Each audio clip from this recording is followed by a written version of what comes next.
बिस्मिल्लाहिर्रहमानिर्रहीम। अस्सलाम वालेकुम। मैं हूं अदील वड़ाइच। अपोजिशन ने 2023 के आम इंतखाबात से 2 साल कबल ही उन्हें मुतनाज़ा कहना शुरू कर दिया है। पार्लियामेंट के जॉइंट सेशन में भी ये बात बिलावल साहब की जानिब से की गई, उससे अगले रोज़ नून लीगी रहनुमाओं की जानिब से ये कहा गया। आखिर ऐसा क्या है कि जिसकी वजह से अपोजिशन परेशान है कि अभी से ही आम इंतखाबात को मुतनाज़ा कहा जा रहा है? वो क्या खौफ है? तो 3 फैक्टर्स ऐसे हैं जो कि गेम चेंजर होंगे आइंदा आम इंतखाबात में, और अभी तक ये 3 फैक्टर्स तहरीक इंसाफ की कोर्ट में ही नज़र आ रहे हैं। लेकिन देखते हैं कि कौन सी सियासी जमात इसे बेहतर तरीके से कैश करवा पाएगी, और जो इन्हें बेहतर तरीके से कैश करवा पाएगी वही 2023 में हुकूमत बनाने के उसके चांसेस ज़्यादा होंगे। सबसे पहले डेवलपमेंट की बात कर लेते हैं। जो सेंट्रल पंजाब PTI के सदर हैं एजाज चौधरी साहब, साद रिजवी की रिहाई के बाद उन्हें मिलने गए, उन्हें गुलदस्ता पेश किया। इसका पहले वो ऐलान कर चुके थे। इससे पहले वो सीट एडजस्टमेंट के हवाले से TLP के साथ ऐसी बात स्टेटमेंट दे चुके थे, और आज भी उन्होंने कहा कि अगर राब्ता रहा तो आइंदा मामलात आगे चल सकते हैं।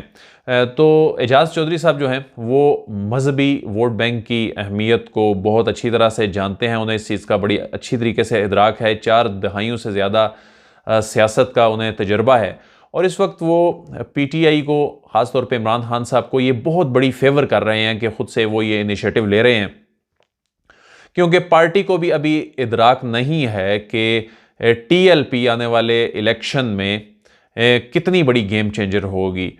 क्योंकि जो TLP का वोट बैंक है 2018 के इंतखाबात में, इसने हार जीत में बड़ा अहम किरदार अदा किया था, जहां पर ख़ासतौर पे वोटों का मार्जिन बहुत कम था। इन्होंने 10,000 से 15,000, 20,000 ये वोट लेकर उन हलकों में अहम किरदार अदा किया जहां जीत का मार्जिन जो है इससे कहीं कम था। तो TLP का जो कैंडिडेट होगा, अगरचे वो खुद पार्लियामान में पहुंच सकें या ना पहुंच सकें, लेकिन जो भी इनके साथ इत्तेहाद करेगा 2023 के इंतखाबात में, ये एक गेम चेंजर इंतखाब साबित हो सकता है। क्योंकि बहुत से हलकों में जो जीत का मार्जिन होता है वो तो वैसे ही बहुत कम होता है, 5 से 10 हज़ार के दरमियान अगर होता है तो उसमें तो ये इत्तेहाद बहुत ही अहम किरदार अदा करेगा।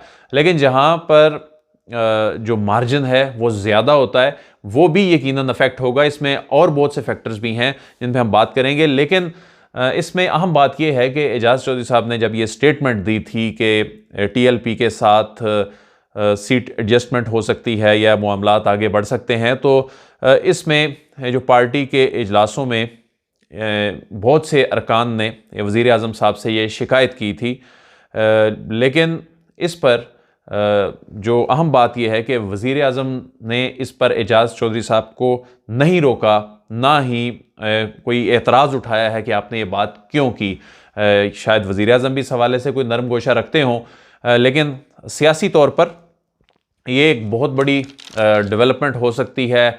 अगर TLP के, बहरहाल इसका फ़ैसला TLP ने करना है, इसका फ़ैसला पाकिस्तान तहरीक इंसाफ की क़यादत ने करना है, लेकिन पहले ज़ाहिर है TLP ने करना है, क्योंकि एजाज चौधरी साहब की बड़ी ख्वाहिश थी कि जो सेनेट इलेक्शन भी हो रहे थे, तो उनकी ये ख्वाहिश थी कि कोई ऐसी सूरत हाल बनाई जाए कि कोई एक आध सीट इन्हें देकर पहले ही इनसे कोई मुस्तकबिल में सीट एडजस्टमेंट के हवाले से मामलात आम इंतखाबात में तय कर लिए जाएँ। और इस बात का भी इम्कान है कि जो बल्दियाती इलेक्शन आ रहे हैं अभी, इन आने वाले बल्दियाती इंतखाबात में कोई PTI और TLP के साथ कोई मामलात तय पा जाएं, क्योंकि पंजाब में ख़ास तौर पर ये बहुत अहम किरदार वोट बैंक अदा कर सकता है। तो ये एक बहुत बड़ा फैक्टर है।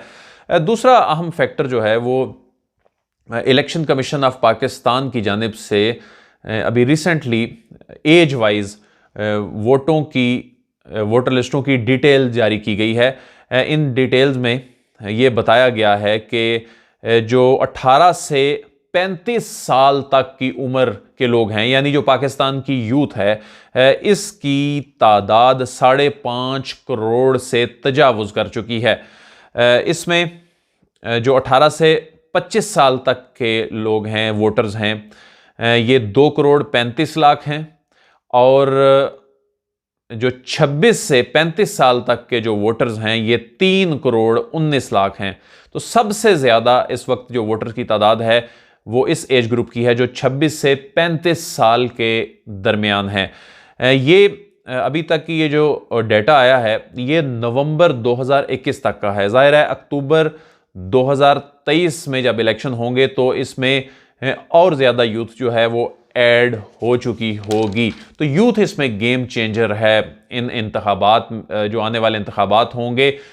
यूं तो मेरे ख्याल में दीगर तमाम जमातों का भी यूथ के साथ एक एफिलिएशन है, बल्कि पाकिस्तान पीपल्स पार्टी की जो क़यादत है वही यंग है, बिलावल साहब को देख लें। लेकिन ये समझा जाता है, ये तासुर पाया जाता है कि पाकिस्तान तहरीक इंसाफ का शायद कोई ज़्यादा लिंक है।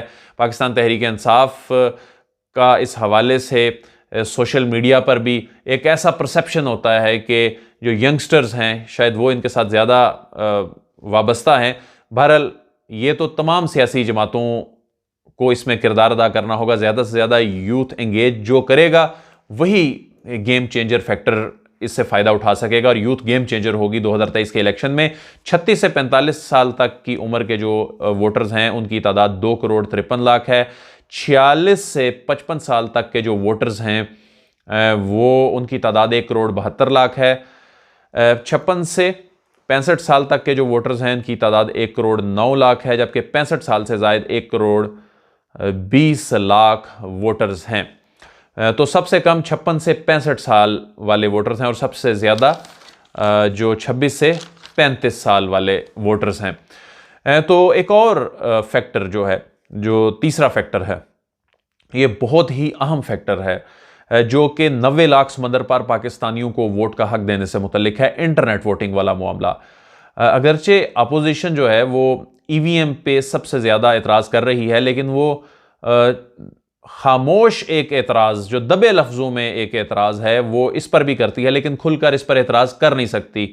लीडर ऑफ अपोजिशन ने भी पार्लियामेंट के जॉइंट सेशन में जब बात की, बिलावल साहब ने भी इस पे बात की पार्लियामेंट के जॉइंट सेशन में, तो वो यही कहते रहे कि समंदर पर पाकिस्तानी हमारा असासा हैं, पाकिस्तान की खिदमत कर रहे हैं। लेकिन वोट का हक देने की जब मामला आता था तो वो कहते थे कि ये तरीक़ाकार ठीक नहीं है। तो फिर तरीक़ाकार क्या होना चाहिए ये भी नहीं उनकी जानिब से बताया जाता। तो बज़ाहिर ऐसे ही लगता है कि वो इसके इतने हक में नहीं है। तो ये समझा जाता है कि ये 90 लाख वोटर्स जो हैं वो शायद पीटीआई का वोट बैंक है। अगरचे ऐसी बात नहीं है, बहुत बड़ी तादाद में वोटर्स दीगर जमातों के सपोर्टर भी हैं। ये सोशल मीडिया पर वो अपनी राय का इजहार भी करते हैं। तो ये 90 लाख वोटर्स गेम चेंजर बहरहाल ज़रूर होंगे। अगर हर हलके में 4 से 5 हज़ार वोटर ऑनलाइन रजिस्टर होता है बैरून मुल्क से, तो वो जहां जीत का मार्जिन कम है वहां तो वो सूरत हाल तब्दील कर सकता है, और जहां जीत का मार्जिन ज़्यादा भी हो तो दीगर फैक्टर्स के साथ मिलके ये सूरत हाल पे असरअंदाज हो सकता है। ये वोटर बड़ा गेम चेंजर वोटर होगा, ये 90 लाख वोटर जो समंदर पार पाकिस्तानी हैं, जो रहते तो बैरून मुल्क हैं लेकिन उनके दिल पाकिस्तान के साथ धड़कते हैं। लेकिन सबसे अहम फैक्टर ये है कि अगर पाकिस्तान तहरीक इंसाफ ने अवाम के पास जाना है तो वह महंगाई पर काबू पाना होगा, अपनी परसेप्शन को ठीक करना होगा। बहुत से अच्छे काम किए हैं, सेहत कार्ड है, सिर्फ सेहत कार्ड को ही वो दुरुस्त अंदाज में अगर अवाम के सामने पेश कर दें तो ये बहुत बड़ा एक इसका अहम रोल हो सकता है आइंदा आम इंतखाबात में फ़ायदा पहुंचाने का पाकिस्तान तहरीक इंसाफ को। इसके अलावा जो किसानों से मुतल्लिक जो इनिशिएटिव लिया है, अगर उसको ठीक अंदाज में एग्जीक्यूट कर लें तो वो बड़ा एक अहम फैक्टर हो सकता है। इसके अलावा जो सिविल मिलिट्री ताल्लुकात भी एक ऐसा मामला है जिसको नज़रअंदाज नहीं किया जा सकता। इसको ये कह कर नहीं जुटलाया जा सकता कि जी हम बाकी तीनों चीज़ें 4 चीज़ें हमारे हक में जा रही हैं, तो ये भी एक अहम किरदार अदा कर सकता है। बहरहाल जो पहले जिक्र किए गए जो 3 अहम जो चीज़ें हैं वो गेम चेंजर होंगी, जो भी सियासी जमात इनसे फ़ायदा उठाने के लिए काम करेगी। 2023 के इंतखाबात में फ़ायदा उसी को होगा। अदील वड़ाइच को इजाज़त दीजिए, आपसे फिर मुलाकात होगी। अल्लाह हाफ़िज़।